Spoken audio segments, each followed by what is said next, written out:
இந்த வஜ்ராயன பௌத்தம் வந்து 5 புத்தர்களை அதிசுக்கவாதம்ன்ற ஒரு கோட்பாட்டையும் உருவாக்கி அது வந்து புத்தரிடத்தை வந்து எல்லா வேண்டியதெல்லாம் கேட்பாரு, கேட்டாக்கா அவர் கொடுப்பாரு அப்படின்ற ஒரு கோட்பாடுகள்லாம் உருவாக்கி அது கடைசியில் அது என்ன ஆச்சுன்னா மறுபடியும் இன்னும் ஒரு 5 முக்கிய பஞ்ச புத்தர்களையும் அவங்க உருவாக்குறாங்க. அந்த 5 பேர், அந்த புத்தர்களுக்கு பேர் பாருங்க: அக்ஷோபியா, அமோக சித்தி, அமிதாபா, வைரோச்சன மற்றும் தியானி புத்தா என்ற 5. இந்த பேர்லாம் நம்ம கேள்விப்பட்டது கூட இல்லை, வரலாறுல தான் நம்ம படிச்சாதான் தெரியும். பட் இதெல்லாம் இத்தனை இதா வந்து மறுபடியும் புத்தரை வந்து 5 பெயர் கொண்ட புத்தர்களாக உருவாக்குறாங்க. ஒவ்வொரு புத்தருக்கும் ஒரு பேர். இப்ப நம்ம இந்துக்களுடைய இதெல்லாம் பாத்தீங்கன்னா அந்த கிரகங்களுக்கெல்லாம் ஒரு தெய்வங்களை வச்சிருக்காங்கல்ல, நவகிரக அப்படின்னு. நவகிரகம் ஒவ்வொரு கிரகத்துக்கும் ஒவ்வொரு உருவங்களை வச்சிருக்காங்க. ஏன் நவகிரகங்களுக்கு 9 சிலைகள் இருக்கும் அங்க பாத்தீங்கன்னா. அது மாதிரி இப்போ இங்க வந்து புத்தருக்கு வந்து 5 புத்தர்கள், அதுக்கு ஒவ்வொன்றுக்கும் ஒவ்வொரு பேரு. அதுல சின்ன சின்ன மாற்றங்கள் இருக்கும், அவ்வளவுதான், அடையாளம் தெரிஞ்சுக்கிறதுக்காக. ஸோ அந்த மாதிரி 5 புத்தர்களை உருவாக்குனாங்க. அதுக்கப்புறம் வந்து இப்ப 5 புத்தர்களும் 5 விதமான விஷயங்களை வந்து அவங்க டிவோட்டிஸ்களுக்கு அவர் வந்து கொடுப்பாரு அப்படின்ற மாதிரி ஒரு நம்பிக்கையில அதை உருவாக்குறாங்க. அப்புறம் மக்களுடைய தேவைகள் வந்து இன்னும் அதிகமாகுது, வேறு விஷயங்கள்லாம் தேவைப்படுது. அப்ப அதுக்கேற்ற மாதிரி மறுபடியும் என்ன பண்றாங்க, அந்த பஞ்ச புத்தர்களோடு பஞ்ச போதிசத்துவ புத்தர்களை 5 உருவாக்குன மாதிரி போதிசத்துவர் அப்படின்ற ஒரு கேரக்டரும் அவங்க வச்சிருந்தாங்க. ஆக்சுவலா அந்த போதிசத்துவர் என்பதையும் புத்தரை தான் வந்து அவங்க வந்து அந்த பேர்ல வந்து அவங்க வழிபட்டாங்க. ஆனா இப்ப வந்து ரெண்டும் தனித்தனியா, புத்தரை தனியாவும் அது போதிசத்துவரை தனியாவும் இருக்கிற மாதிரி மாறி போச்சு. இப்ப போதிசத்துவரையும் இன்னும் 5ஆ உருவாக்குறாங்க. அதாவது 5 போதிசத்துவர்களையும் அவங்க உருவாக்குறாங்க. படிங்க தீதி. போதிசத்வரை பற்றி மக்கள் பல வகையான விளக்கம் கூறினர். அதில் ஏற்ற இறக்கமாக 2 அர்த்தங்கள் இருந்தன. முதலாவது, சிறிது சிறிதாக ஞான நிலையை நோக்கி சென்று கொண்டிருக்கின்ற புத்த தத்வா. இவர் உண்மையான புத்தராக ஆகவில்லை. இரண்டாவது, ஞானத்தை பெற்றவர், ஆனால் இந்த புற உலகோடு ஒரு உறவை பராமரிப்பதற்காக தாமே முன் வந்து புற உலக தோற்றத்தை ஏற்றுக்கொண்டவர். ஸோ அந்த போதிசத்துவர் அப்படின்றதுக்கு 2 அர்த்தங்கள் அவங்க வந்து வச்சிருக்கிறாங்க, விளக்கங்கள். அதுல ஒண்ணு வந்து முதலாவது, இது வந்து சிறிது சிறிதாக ஞான நிலையை நோக்கி சென்று கொண்டு இருக்கின்ற புத்த தத்துவா. இரண்டாவது வந்து ஞானத்தை பெற்றவர், ஆனால் இந்த புறவுலகோடு ஒரு உறவை பராமரிப்பதற்காகவே தாமே முன் வந்து புற உலக தோற்றத்தை ஏற்றுக்கொண்டவர் அப்படின்ற மாதிரி 2 வகையான ஒரு விளக்கங்கள் வந்து போதிசத்துவருக்கு கொடுத்தாங்க. படிக்குது. நான் முன்பே கூறியது போல புத்தருடைய செயல்களில் துணை புரிகின்ற சக்திகளை புத்த சக்தி என்று அழைத்தனர். எண்ணிக்கையில் உண்மையில் அவை 5 தான்.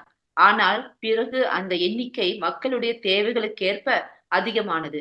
ஆரம்ப காலத்தில் வணங்கப்பட்டவர்கள் இந்தியாவில் வணங்கப்பட்ட உக்ரதாரா, சைனாவில் வணங்கப்பட்ட பிரமரி தாரா, திபெத்தில் வணங்கப்பட்ட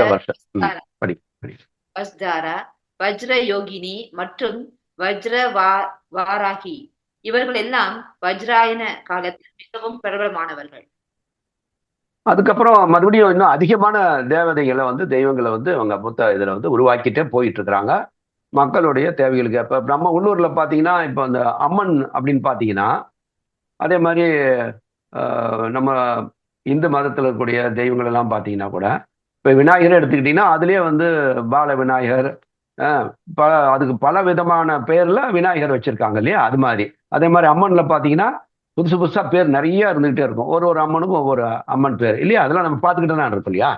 அது மாதிரி அங்க புத்த மதமும் இப்படி எண்ணிலடங்காத வந்து எண்ணிக்கை கொண்ட தேவதைகளும் தெய்வங்களும் வந்து அவங்க ஒரு தேவைகளுக்கு ஏற்ப அவங்க உருவாக்கிட்டே போனாங்க. புத்த மதம் இந்த மாதிரி போயிட்டு இருக்குதுன்றதை இங்க சொல்றாரு. இப்போ இங்க ஒரு முக்கியமான விஷயம் என்னன்னா, பௌத்தத்துல வந்து எப்படி பல பிரிவுகள் உருவாகி புத்தரே பல புத்தர்களாக உருவாகி போதிசத்துவர பல போதிசத்துவர்கள், அதுக்கப்புறம் பார்த்தாதுன்னா பல உள்ளூர் தேவதைகள், பல மாரிச்சி, ஹாரித்தி, சீதலா இப்படின்ற தேவதைகள், பெண் தெய்வங்களையும் வந்து அவங்க உருவாக்க ஆரம்பிச்சிடுறாங்க. ஸோ இப்படி வந்து போயிட்டு இருக்குது. இந்த ஒரு காலகட்டத்தில் வந்து நீங்க இந்த தந்த்ராவனுடைய, அதாவது சிவனுக்கு பிந்தைய தந்த்ரா, சிவனுடைய காலத்திற்கு பின்னால, சிவனுடைய காலத்துக்கு பின்னால தான் பௌத்தமே உருவானது. ஸோ அந்த சிவனுக்கு பிந்தைய தந்த்ராவில் இப்போ என்ன நடக்குதுன்னா, அந்த பௌத்த மதத்தில் இருந்த தேவதைகள் இதெல்லாம் வந்து தந்த்ராவில், சிவனுக்கு பிந்தைய தந்த்ராவிலையும் இவங்க இடம்பெற ஆரம்பிச்சிருச்சு. ஸோ இவங்களும் அந்த தெய்வங்களை வழிபட ஆரம்பிச்சாங்க. ஸோ கலப்பு ஏற்படுது. அந்த தெய்வங்கள் தேவதைகளையும் இந்த சிவனை வழிபட்ட, சிவனுக்கு பிந்தைய தந்த்ராவை பின்பற்றினவர்கள் வந்து அந்த தேவிகள் எல்லாம் வந்து வழிபட ஆரம்பிச்சாங்க. அதே மாதிரி பிந்தைய தந்த்ரா தேவிகள், அங்கேயும் வந்து பிந்தைய தந்த்ராவில் உருவாகின தேவிகளை வந்து இவங்களும் வந்து புத்த தந்த்ராவிலையும் அவங்க வழிபட ஆரம்பிச்சாங்க.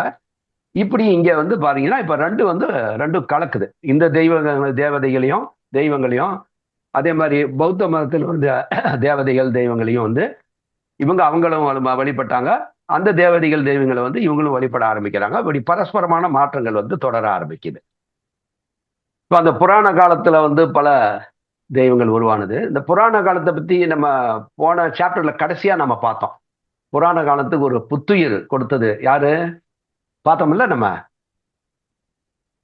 புராண மதம் வந்து ரொம்ப பின்தங்கிய நிலையில் இருக்கும்போது ஒருத்தர் பிறக்கிறாரு.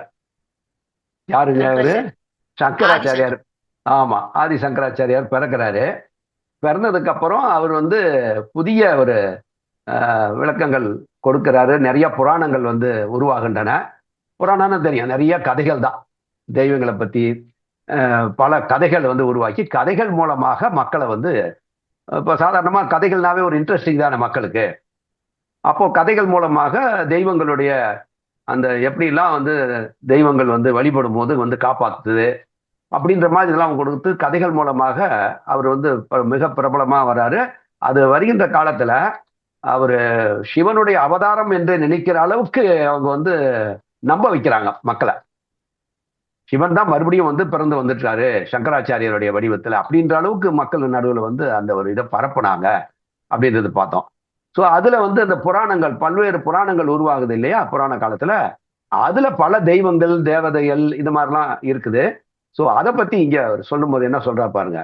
ஸோ இந்த இந்த பௌத்த மதத்தினுடைய தேவதைகள், அதாவது சிவ தந்திராவுக்கு பிந்தைய, சிவனுக்கு பிந்தைய தந்திராவில் இருந்த தேவதைகள், இவங்கெல்லாம் ஒண்ணுக்கு ஒண்ணு கலந்து இவங்களும் அதை வழிபடுறாங்க, அவங்களும் இதை வழிபடுறாங்க.